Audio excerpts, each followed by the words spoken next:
করতেছে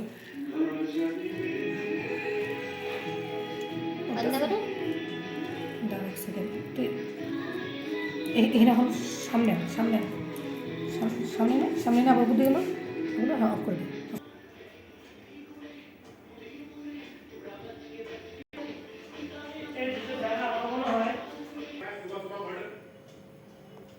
যে short paste হয়ে মালাই করলাম।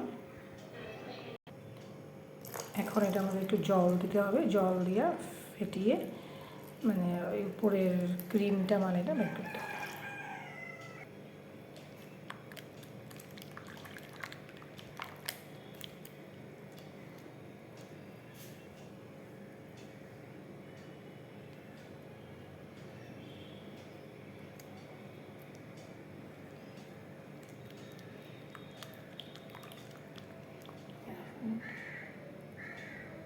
বহুত ভালো করে ফাটাইয়া তারপরে গিয়ে একদম যেরকম মালাই বেলে ক্রিম বের করে মালাই বের করে তারপর ঝাল দিয়ে ঘি বানাতে হবে।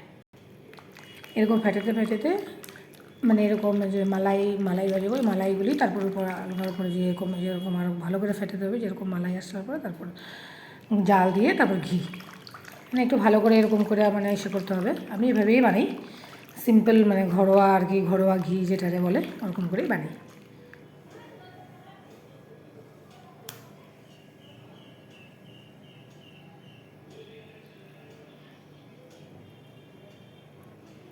দেখেন ফ্রেন্ডস কত মাখন, একদম হাতে এরকম উপরে মাখন চলে আসলো ফেটাতে